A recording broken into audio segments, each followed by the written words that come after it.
Danny Flex here for Seconds Out with Eddie Hearn. We're here at the press conference for Ted Cheeseman against Sergio Garcia. Just before we get on to other subjects, which I know we want to talk about, how proud are you of Cheeseman that he's ready for O2 headlining status? It was quite a surreal moment. We walked in today. Great turnout, by the way, which was nice because it's a smaller show than normal, and it's obviously we're going to the O2.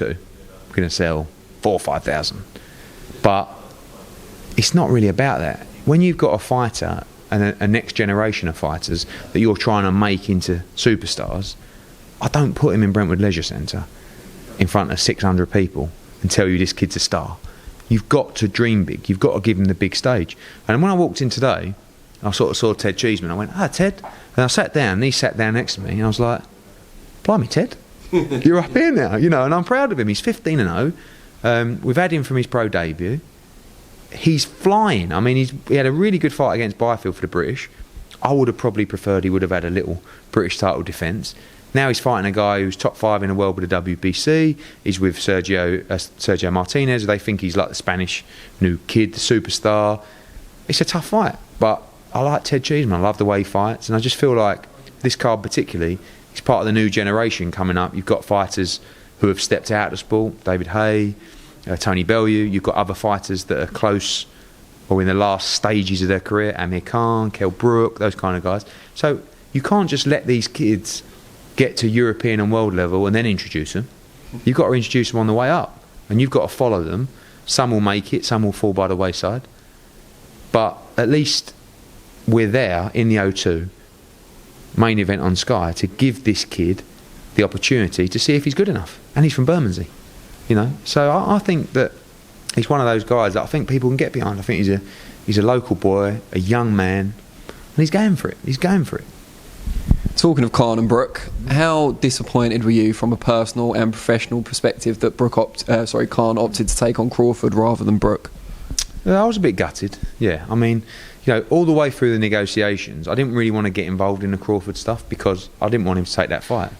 So it wasn't really fair. I felt like I wouldn't be doing best for Kell Brook, and I wouldn't be doing best for Amir because I didn't want him to take that fight. Yeah, so once he told me that that was the fight he wanted to take, you know, we're co-promoting the event. We had to, you know, get involved and make sure everything was correct. And yeah, I've had that question a lot today. You know, how disappointed, you know, were you gutted? Well, I was a bit gutted because it was more money to fight Kell Brook than to fight Terence Crawford. But you can't really criticise Amir because he's fighting Terence Crawford. Like if he was fighting Sid Snott, you'd go, oh, he's ducking Kell Brook, but you can't really duck Kell Brook to fight Terence Crawford.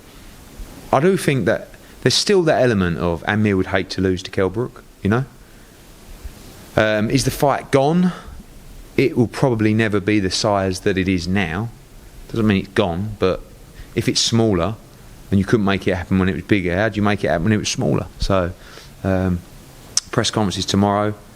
I won't be there because I'm in a meeting in New York. Yeah, that's what people say. Frank Smith's up on the top table.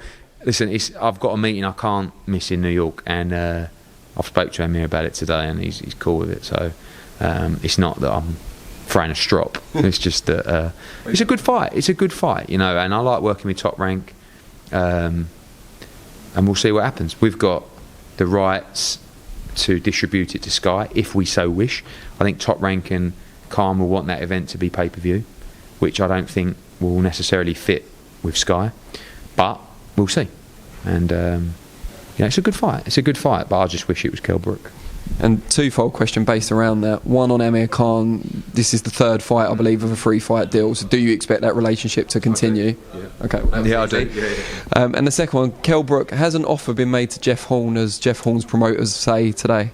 No, it hasn't, but we have been speaking. So, you know, I think that's a good fight. But there's also Jesse Vargas, there's other fights as well.